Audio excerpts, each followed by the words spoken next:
Listen up.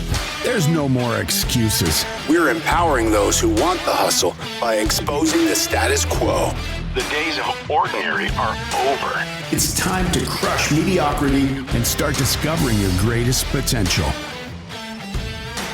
Welcome to the Hustle Nation. To the Hustle Nation. To the Hustle Nation. To the Hustle Nation. To the Hustle. Welcome back to another episode of the Hustle Nation podcast. Today, as always, we've got a real treat. Mr. Jahmaal Marshall is in the house. Jahmaal is founder of Listen, Then Speak.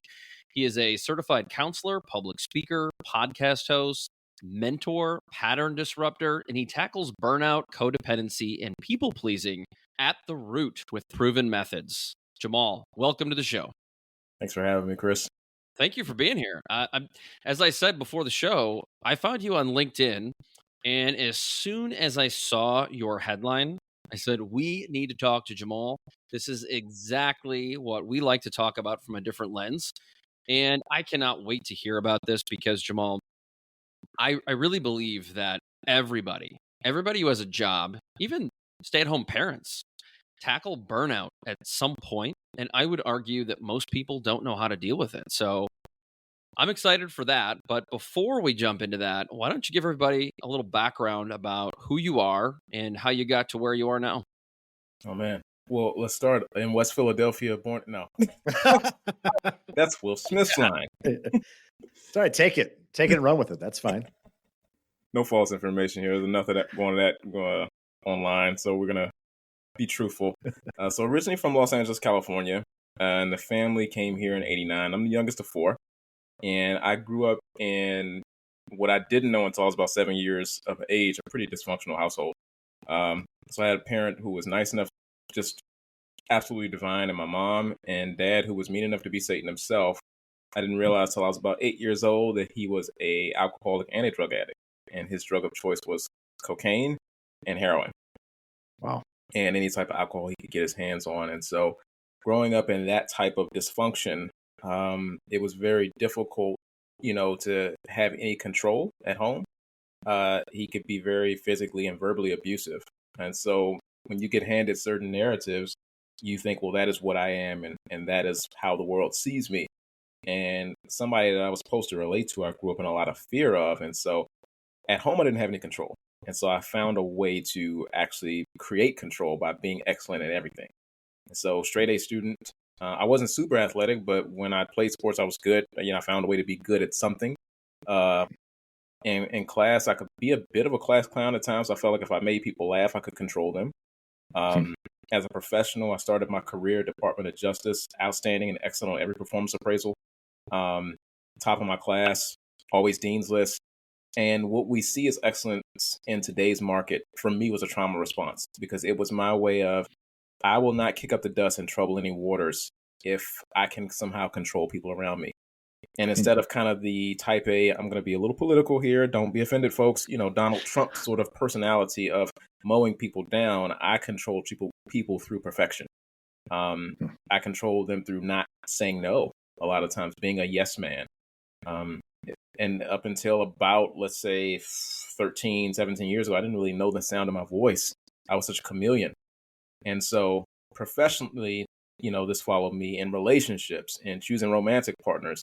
So my whole life would have seemed like, man, that's the star player. That's the one I want on my team. It was just a trauma response.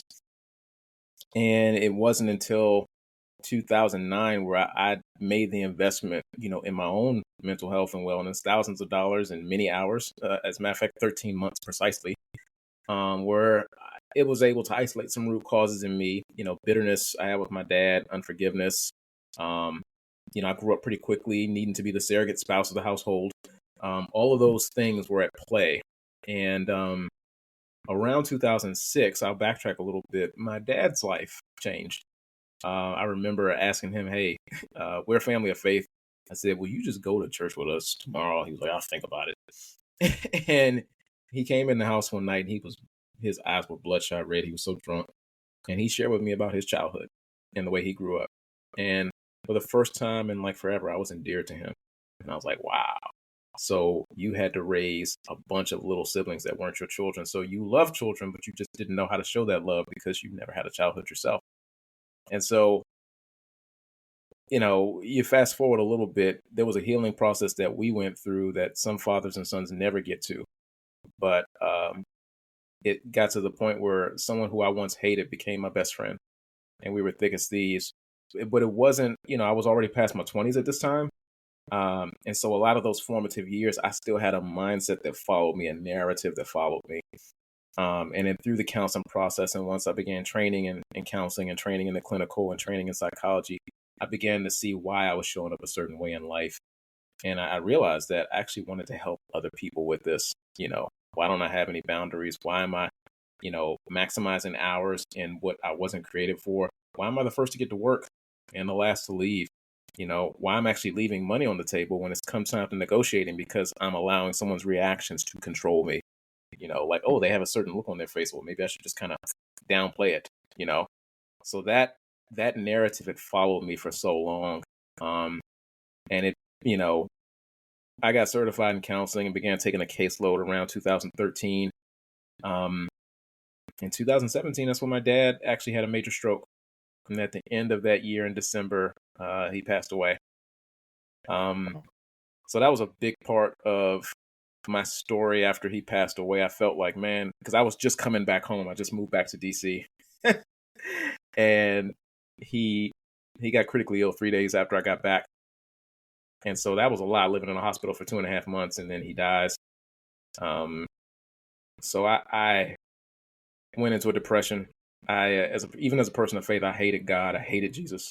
Hated the gospel. Was about 2 seconds away from being an atheist. But it was a great time to reflect and get deeper roots and who I was and understand why I believe what I believe.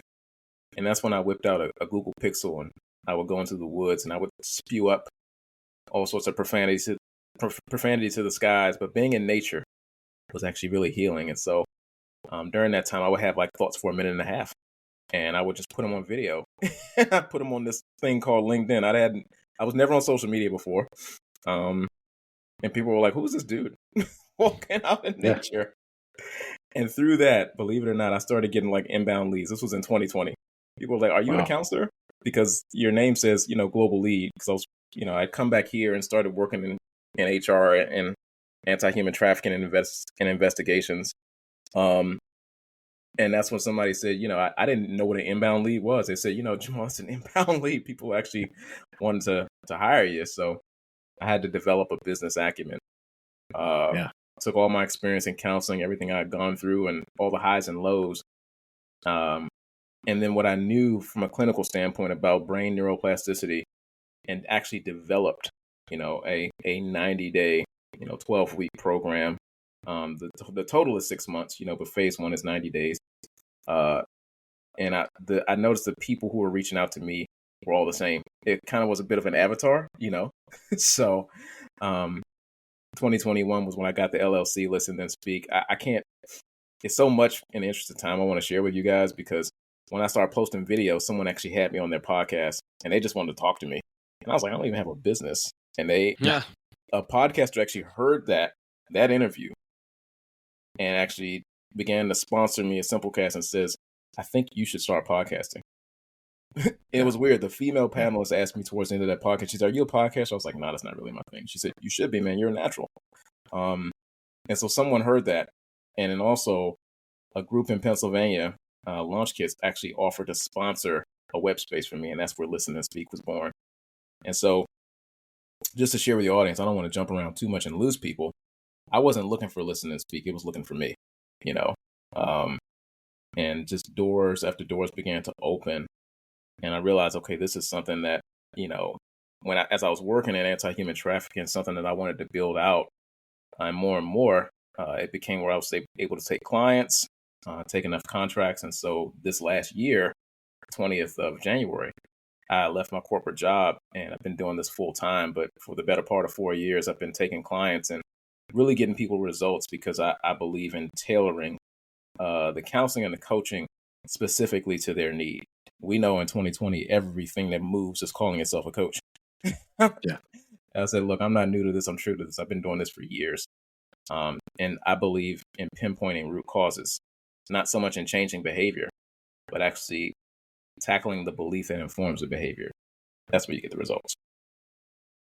Man, the word that jumps out to me after hearing that story is resiliency. I mean, the trials and tribulations. Could you share? Just you talk a lot about mindset and brain training and things like that, right? So, what have you learned? In each of those different phases, you came to the edge a couple times, and yet you were able to pull yourself out. I feel like a lot of times when people get to that point, it's really hard for themselves to pull themselves out. It's usually someone else that needs to pull them out. So I'm curious, what have you learned to kind of get outside your own head to be free to almost talk to yourself and talk yourself out of it? It's weird how it can kind of be let me do this myself, but it also has to do with other people. And I had to understand, what is my why?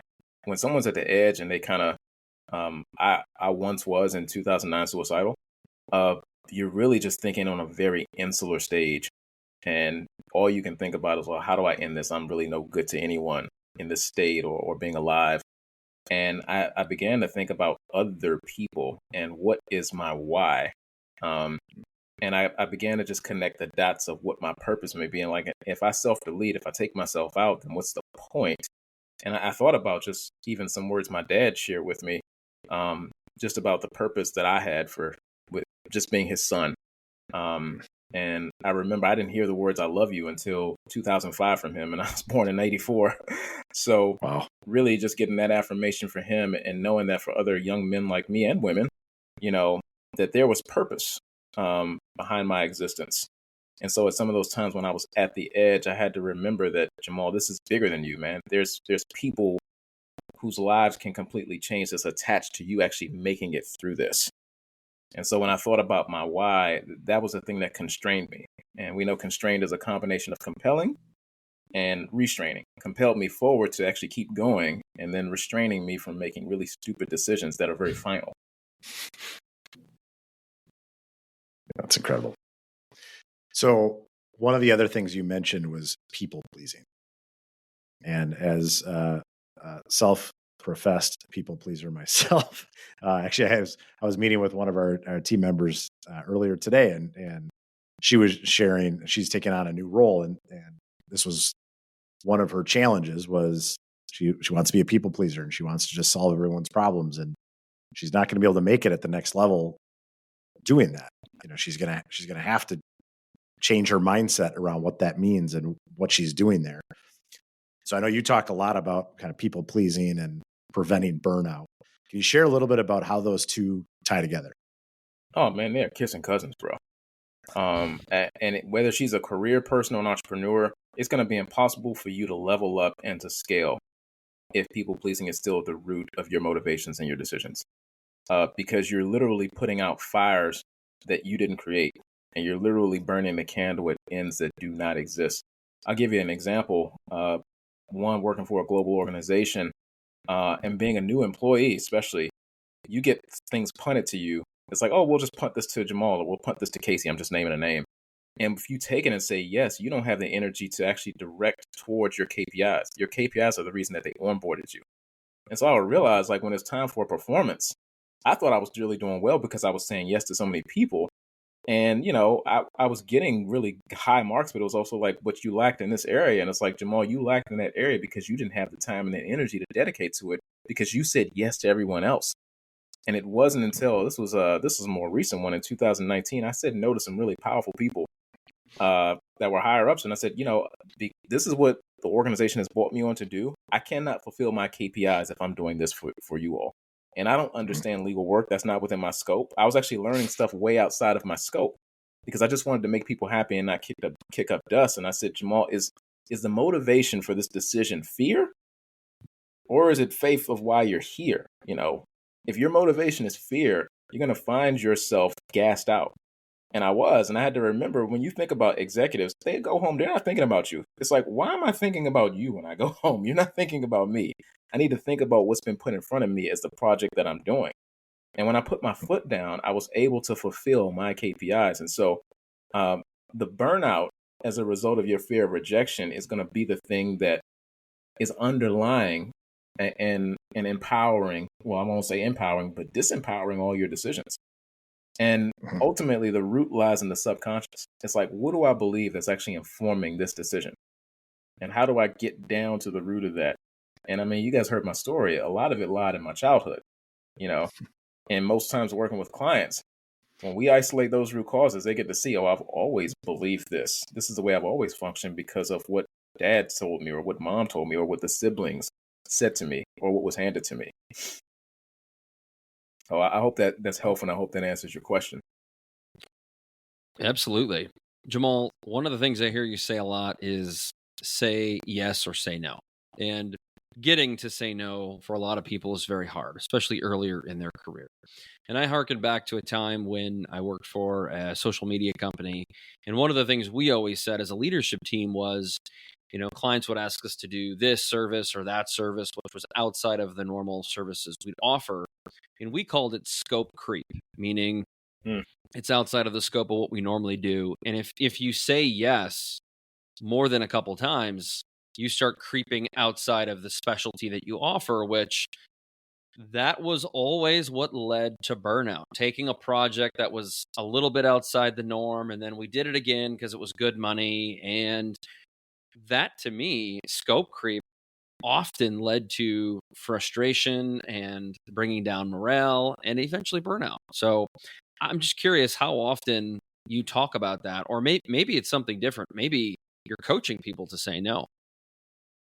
It's a little bit of both. And I love the way you talk about scope creep because with clients I have, especially the ones who may be more corporate, we know here as Western Americans, most people who are in management or middle management didn't want to be managers. It's like, I just want to be a subject matter expert. Give me my corner office or corner cubicle and leave me alone. I'm good. But the path to promotion is managing what? Direct reports. And so you have this person who's all of a sudden thrust into the position that they really didn't ask for and is now managing direct reports and managing projects. But one thing they didn't learn is what? Self-management. And so in our practice is taking the NT off management. It's like, manage me. How do we manage you first? Manage your own psychology, manage your own beliefs, manage your own biases and prejudices, and just all the things you carry through the door. Sometimes we buy into this belief because of the blitzkrieg of information we live under, that somehow once, ladies, you put the heels on, or guys, you put the loafers on and you come through the door, you haven't brought the full you through that door. And so we want to deal with you from a holistic standpoint. And where is there a lack of self-management that doesn't empower you to manage your direct reports in a way that actually moves the needle forward? Because even for managers, if you're trying to please your team, you'll say yes to everything, and you'll actually even give them projects. So like, even when other divisions are saying, well, we need your team to do this project, it's like, does your team have the capacity for that? And so the ability to even say no, again, lies in the subconscious and lies in the ability to manage yourself and also manage your emotions. Often so say the mind is a control tower to the body, but also your psychology informs your biology. And so again, if there is fear, if there's anxiety in the biology, that can reinform your psychology. So then you renegotiate your no. And I share with all my clients, it's a phrase I've coined. Non-negotiables that are renegotiated are non-negotiables in name only. Yeah. And so that's, again, dealing with the biological effects of the fear of rejection being at the root. Like, where is your anxiety in your biology reinforming your psychology that you continue to renegotiate your non-negotiables? That's problematic in both business, professionally, and personally. What's up, listeners? I just wanted to say thank you for being a part of the Hustle Nation community. We are absolutely thrilled and honored that you listen to our show. I wanted to take a break to share a special resource with you. I'm talking about our 2020 Vision Guide. This is a pivotal tool we use in our workshops where participants typically invest thousands of dollars for transformative experiences. Imagine having a crystal clear, actionable roadmap to not just meet but exceed your personal and professional goals. That's the power of the 2020 Vision Guide. And here's the best part. We're offering it to you for free. This is your chance to leverage a tool that has propelled hundreds of people achieve unparalleled success. Visit our website now. I'm including the URL in the show notes below, where you can download our guide and start your journey toward clarity and achievement. Don't wait. It's time to create the life you deserve today. Now back to the show. So Jamal, how do you get somebody that's in that spot? They're maybe a new manager, right? And they're trying to, there is something about being a new leader, right? And showing them your passion and showing your willingness to tackle big things and energy and things like that. But there's always just the multitude of things that add up. I know one of the I guess phrases that I coined, I don't know if it's probably a great one, but I've taught a lot of our leaders is to ask the question, what happens if you do nothing? And the reason being is because so often we feel like we got to solve everyone's problems. And when you just start with like, well, what happens if I do absolutely nothing? Usually nothing is going to happen. Right. So if maybe I don't need to do anything, right? Like I feel like I should because I've identified a problem or I've identified something, but just I feel like that happens so often with new leaders so quickly. And I've often thought about, that's been my one trick that I've tried to coach people on, but I'm curious, like, how do you get to that mindset piece? You talk about like is it your fear of rejection? Is it your mindset that's driving it? How do you get somebody to quickly kind of reprogram themselves to just see the path to burnout that they're starting? Right. I want to first just affirm and just be brutally honest that there's not a quick reprogramming. If you think about the way we function, and that's another phrase I've coined, says a pattern remains a pattern until it's disrupted. The neural pathways that are dug in our mind are there, and they've been there for years. And imagine one of the ways I came on the map was by doing these walks through the woods. These are Civil War forts that have been here since the 1800s. I live here in Washington, D.C. So I'm walking, and you don't see me tripping over my own shoestrings because these are well-dug paths. So let's bring that back to the brain. You have well-dug neural pathways that are just smoothly dug, and things that whatever fires together or wires together will fire together. And so refiring and rewiring actually takes time. So if I was to go off that beaten path, that would be likened to me taking a machete to then, cut through some woods. And so we actually need to, I call the first 4 weeks of working with a client breaking up some fallow ground, because we actually have to cut down all of that belief system that has been there, that has been informed both consciously and subconsciously through narratives you've handed or that you believed. And then remembering this, not shaming people for their coping mechanisms. Sometimes overwork is a coping mechanism of escaping yourself. It's like the brain only knows what it knows. And so actually taking the time, we've seen so much EQ, everything moving as an EQ coach these days. But I think the missing piece is self-awareness. Most of my clients are empaths, so they're well aware of how other people are feeling. They even base most of their decisions, people pleasing, codependency, burnout, on how other people are feeling. But they never check in with themselves, like, well, how did I feel about that? And where is my mind on that? And what is the why behind the what that's fueling that decision? That actually takes time. And it actually takes when, isolating root causes means, whoa, I have to actually look in the mirror and face myself down for where I've been, without any false guilt and shame, and then find a way out, And I would say, don't do that alone, because then you can get to the place where you'll start to self-bemoan. That's not effective. You want to do it with somebody that can walk through that process with you. That's such a great point, because having gone through, reading the EQ book and training and things like that, and there's some good pieces in there, don't get me wrong. But I've seen so many times people that they take the score and they claim they're super self-aware. And from the outside looking in, you're like, man, that person has the least amount of self-awareness ever. And it's one of those, and I don't know how you say that to somebody other than say that to somebody, but I think that's a great point. The pathways, I think, is a really interesting point, because so many people believe they're self-aware, but it's so much of those pathways that they've dug that they don't even realize are there. That's really what's causing a lot of the negative that's going on in their life. You said it perfectly, man. Well, I was just repeating you. I didn't say anything. So that must cut deep, Dustin, because you and I, and a lot of people we know in our circle, work a lot, right? And I don't know that I work a lot because it's an escape, but there's part of me that enjoys working. I like being busy. It drives me nuts when I have to sit around on the weekend on a couch and just watch movies, which everybody needs, right? And including me. But I love the feeling of productivity.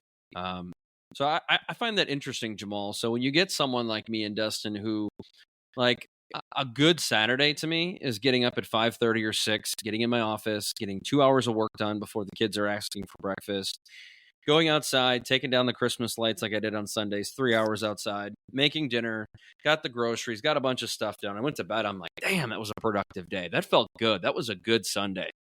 And some people they would say, hey, I spent 6 hours on the couch watching Netflix. That's a good Sunday for them. That's great. No judgment here. But is that a problem for some people like Dustin and I that we just enjoy working? I think the beauty of especially one-on-one coaching is that it's nuanced to the need of the client. It's one thing and you see even a lot of, in my field, so much stuff that is dedicated towards the cohort. And there's nothing wrong with a cohort. Like if you want to break something up that's a little bit more surface level, when it comes to the deeper things and specific results you may be looking for, if that's what works for you, man, that's what works.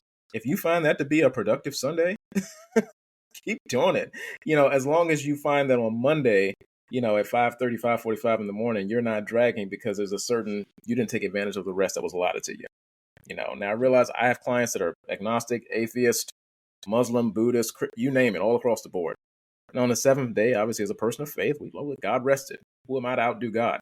So, on Sundays, ain't a whole lot that I'm doing. Yeah. Other than eating, sleeping, and taking that good old proverbial Sunday nap. Yeah.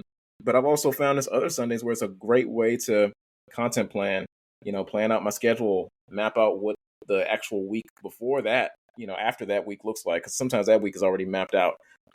It can be a great day to get stuff done and even to post content, because we know online people aren't as busy. So you can actually, from a marketing perspective, you can get stuff done. And so a person has to find what works for them.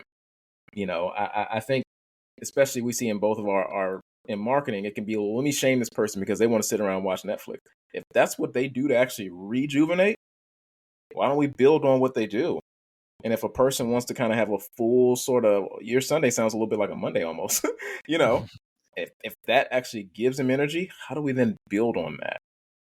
I believe when it comes to coaching, especially with the prices that coaches are charging, if you're charging top dollar, make sure it's nuanced to the need of the client in a way that gets them results that matter to them. That's very key in my practice. So Jahmaal, let's go back to burnout, which I think is interesting. You mentioned that essentially there's a lot of different ways to recharge your batteries. And the way I refer to it so often is filling my cup so I can fill the cup of others. That's it. And when it comes to burnout, that can mean different things to different people. So Dustin and I might thrive at 55 hours a week on average, where some people that would be literal burnout because they may not enjoy what they do like we do. So when you come to defining burnout, I mean, how do you do that? And how do you prevent people from getting there? Because a couple things that you mentioned was fulfillment. And so often to me, I can work and work and work and do stuff because I have a lot of fulfillment in my life. I have a lot of joy with the things that I do. I take a lot of time to fill my cup because I know I have a lot of cups to fill, like Dustin. I always joke that Dustin has 100 plus cups to fill, not including his family. And so you have to do things that fill you up so that you don't get to that burnout point. Is that a fair assessment? That's definitely a fair assessment. And I think when we are overworked, we typically never identify what are those things that fill me up. And so we just continue to busy ourselves with things that actually drain us.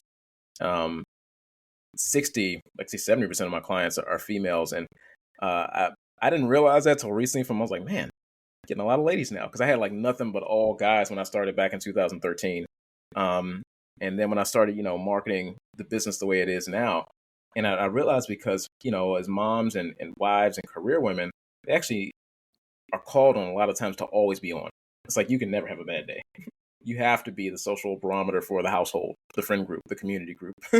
I do have some guys in that sect, but it's like, and so with these women, it's like, well, what fills me up?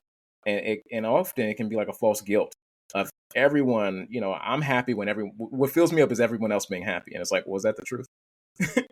Or is there some underlying resentment being built up as a result of you've lived the last 10, 12 years of your life making sure everyone else is fulfilled, that you actually never took the time to fill your own cup. And there are cultural implications with that as well, especially with different ethnicities. What does that look like? And if you are a faith-based person, sometimes things that fill you up may be frowned on through your faith or through your culture. And so actually nuancing that to identifying with the person, what is it that fulfills you? What direction do you want to go in? And how are we not being even productive, even though that word is in my my headline, but how do we efficiently get there? We know scientifically that efficient people get done in 4 hours, but productive people get done in 9 hours. There's a way to be efficient. There's a way to time block. There's a way to actually move the needle forward without guilt. And a lot of times false guilt is the thing that fuels burnout. Well, let me make this decision for me, but then, I'm letting such and such down, or I'm letting my husband or the kids or my wife or my mother-in-law, my dad. It's like we let the false guilt actually cause us to then renegotiate. That goes back to the root causes. What's under there? What's going on in that subconscious that is actually fueling the conscious decisions? I hope that makes sense. So when you tie some of these things together, right? You mentioned, your why in many ways. One of the things Chris and I have talked about for years is this idea that a lot of people have this view of hustle as it can almost accelerate you to burnout. And what we've seen time and time again is because people don't have that clarity of vision. They don't really understand where they're headed and then why they're headed, and take that time. Then everything you're doing around, hustling and working hard and trying to accomplish, it just accelerates you to burnout because you're not going to the right spot. You're going to the wrong spot. How do you try to get somebody in their own head to really define their why? As we've coached a lot of different people, I feel like that's often a gap where it's really hard to coach somebody to their why. But if they don't see it and they can't articulate it, then it's really hard to get them more efficiently to their results. Yeah, it's an exercise that I actually do with clients one-on-one. And it's actually a whole worksheet I take them through to actually get them to understand, what are you fighting for? Or who are you fighting for? And what does the result mechanism look like? How does life look like, a year from now, 5 years from now? And a lot of times, some of us can't even make those projections. We're just in the moment, like, I don't even know, And so it's actually isolating for them. What is your why? What is your purpose, even in the moment? And sometimes some people can do it in one fell swoop. Some of them, like, I need your help. I need you to actually sit with me in this assignment so that I can actually define this, because I don't know. And it's amazing. Some people may be in their 40s. They may be in their 50s. They may be, one of those 37-year-old, up-and-comer career people, but they never took the time to pause. And it's a phrase I've coined. It says the problem is in the pattern, but the power is in the pause. Let's actually pause and look at some of these things and take an inventory. And once we take an inventory of where we have actually gone overboard, in a lot of, whether it's personally or professionally, and where it has not been fruitful, or where it has yielded very little, then we see, okay, that's a place where I've actually wasted energy. That's not a place where I want to continue to direct my energy.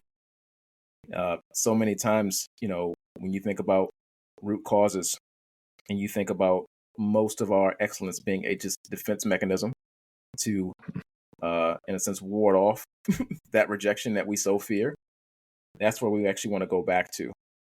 And when we go back to that place, then we can define, okay, this is my why. And a lot of times their why is actually solving, much like my why. It's like, I want to save people all the time I wasted. The very thing that bugs you the most is the problem that you were created to solve. And sometimes until we actually sit with ourselves, we don't even see, what is that thing? What annoys me? What gets me out of bed? What gets me going? Because that's going to be the fuel that actually helps you to, one, direct your energy where it's most profitable, and then learn to say no and be clear on your no with saying yes to things that have nothing to do with your why. And it takes time to identify that. But once you identify that, then you, as we call in marketing, power position yourself, making yourself a big fish in a small pond. It's funny. Literally this morning, I had a team member that came to me and we were having a quick conversation. And then leaving there, he's like, well, can you do that for me? And it was a relatively small task. It would have taken me, 2 minutes to do. And I'm like, you know what, tell you what, just, you got it. And the reality was, it was entirely benefiting him. He was more than capable of doing it. But I know why he asked the question, because 9 out of 10 times I probably would have been like, yeah, sure, I'll just do it right now. Right. And to your point, the clarity of your no, and the clarity of really what is your value and what are you focused on, can make all the difference. It's really easy to get out of that headspace consistently, because it's so easy to do, so easy to fall back into that trap. Let me give you a concrete example. This was back in 2015, and I was working at a place that had gone through a very big corporate split. So that means we had lost half the staff and half were leadership. And I had to step up 2 levels over my own and became one of 3 senior counselors. So my caseload increased. Then I also was handed to manage a remote program, which means managing 18 other remote counselors, their caseloads. And then they also wanted me going up to prison in Indiana. This was from Kentucky, which is a 2.5-hour trip one way. Imagine the 2 hours working there and then the 2.5 hours back. So that's pretty much 8 hours out of the whole day. And the person I was going with was a board member. So very respected, obviously a high net worth donor. But I was burning out, and we had gone through a split. So it's like, man, if I say no, they really want me to do this. They like me doing this. But it's like, my purpose here is the guys that are on my caseload. And my purpose is, we have a remote program that to me is really subpar. I can build this thing out and make it the best. And I did. I actually put together training for the counselors and really built up something that was really, really fruitful, stuff that they still use today. I'm not even there any longer. And so I took this to the CEO and I said, listen, he doesn't sign my paychecks. You do. I can no longer do this and fulfill the mission of why I'm here and the reason why I'm here for these guys. People who are in prison, I love them, but that's not my ministry. That's not my calling. And so I have to redirect my energy to where I'm called. And it was handled. But I had to be very firm and very direct with some very powerful people. And after it got handled, this said person who was a board member didn't speak to me for a year. So I want to say that to your audience. When you establish boundaries and you're clear on your no, it may not be this rose-colored thing of people are not going to be happy. I'm going to be very clear here. You're going to piss some people off. Be willing to do that. Be willing to piss people off to actually find out what your why is and what fulfills you and what your purpose is.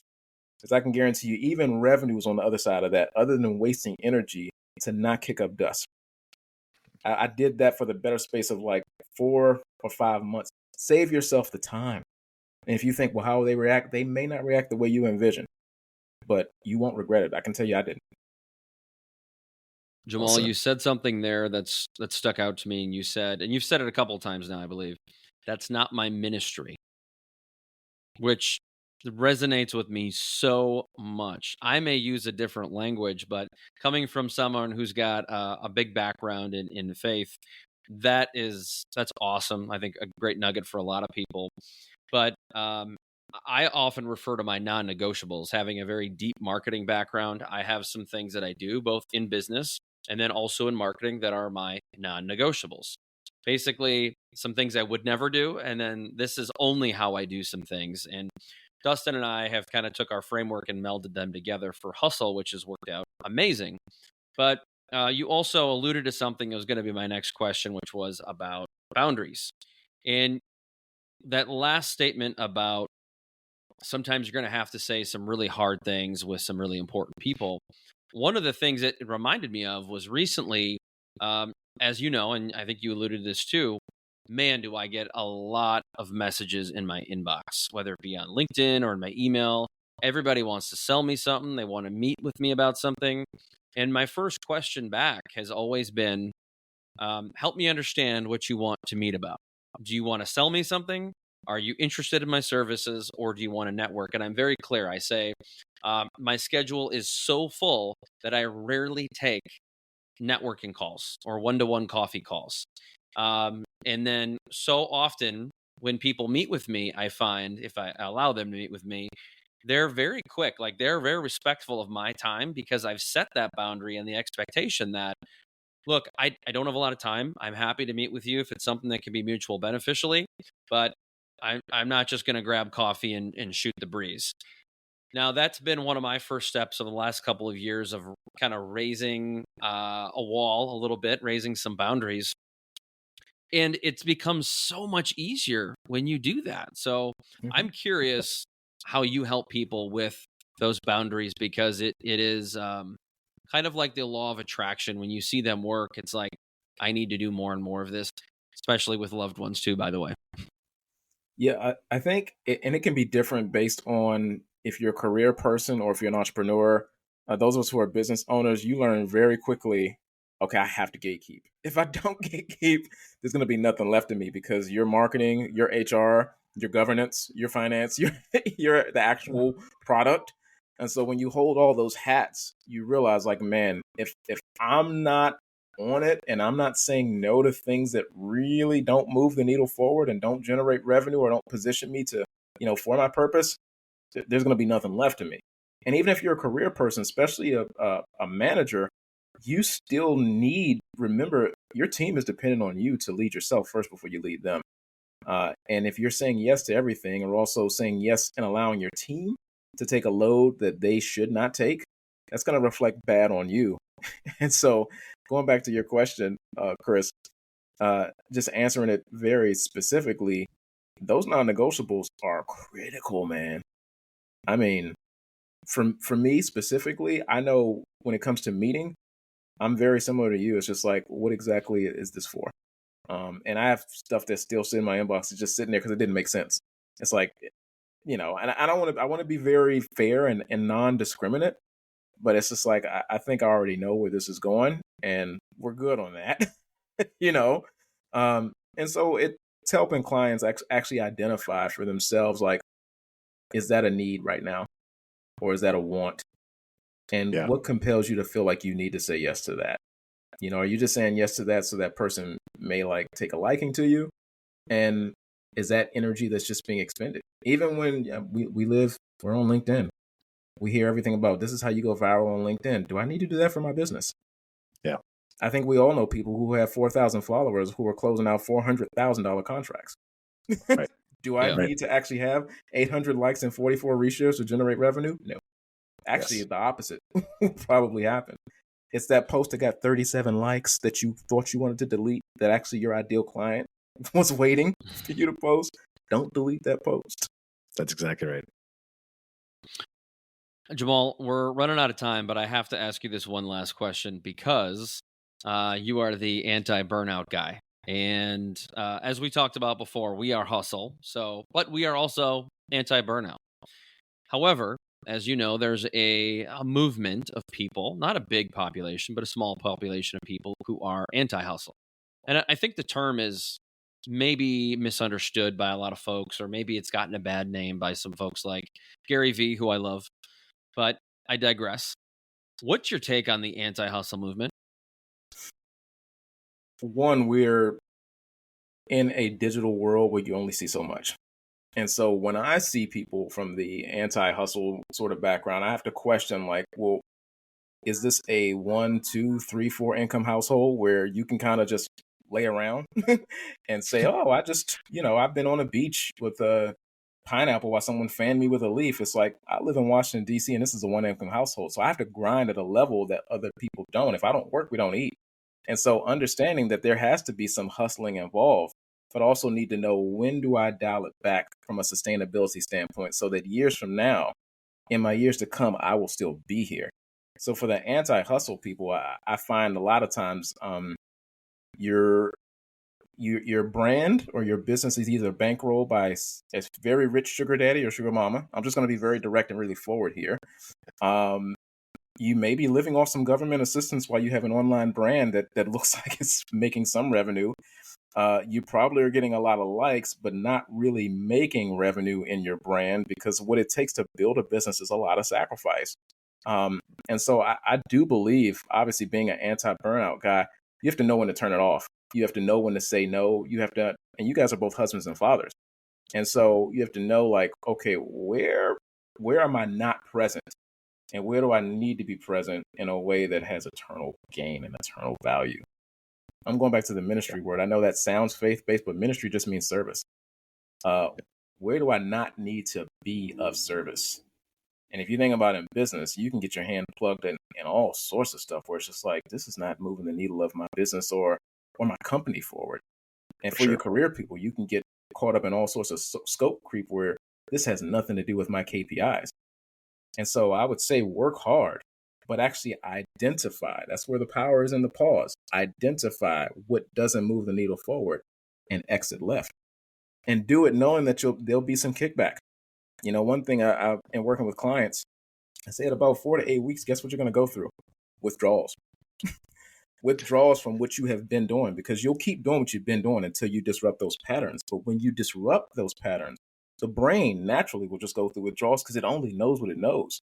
And when it's going through that relearning process, a lot of times it's like coming off drugs. Let's be graphic here. You seen a person come off methamphetamines? They lock them in a room so that they can just detox. Sometimes we have to actually lock ourselves out of this so we can detox from the hustle mindset that is not profitable, that is not sustainable. Because some people talk about, well, I'm just going to be here until I outlast the next man. Well, what'd that do to your marriage? What'd that do to your community? What'd that do to your friendships and those things that long after all this stuff is gone, you know, what do you still have? Like, I'll say this, on your funeral, no one will care about your viral post. No one will care about your post that says our company did this much revenue. No one, the minister is really not going to say any of those things. And so we actually have to hold these things up and weigh some things out in light of reality. Good stuff, Jahmaal. We appreciate you being here today. That was so insightful and a nice, refreshing take on some of the other subjects we discussed. Before I let you go, tell our audience where they can find you and what you got going on in terms of services. You got it. So you guys can find me easily on LinkedIn. I'm the only Jahmaal Marshall, literally, in all of LinkedIn. Easiest person to find. My sales funnel is mindsetmastermethod.com, and that'll give you a little bit of how I work with the system, what the process is, and what I have going on right now, of course, is 12-week transformation. And you can find that through the Mindset Master. And if you want things if 12 weeks is a little daunting, you may want like a one-on-one mentoring or 3 weeks, you can go to my top mate and you can click on different appointments to make there. Because sometimes some people just need a time audit, and we actually do time auditing. We actually audit, like we sit down and identify what those non-negotiables are. So there's some shorter programs that are 3 weeks, but the main thing I would say, definitely sign on for the 12-week Mindset Master Method. And there is a 2024 Accelerator Scholarship that I'm offering right now to the first 10 that sign on for this. So that's what's going on. And also my website, which is listenandspeak.com. Not to mention the podcast, which you can find from the website or from LinkedIn. Jahmaal, thank you so much for being here. That was awesome. I think subject matter that anyone and everyone should be paying attention to. For all you listeners out there, thanks for tuning in to another episode. We'll see you next time. Peace. Thank you for being part of the Hustle Nation. If you're serious about raising the bar in your personal and professional life and willing to go all in on your success, head over to hustleleaders.com.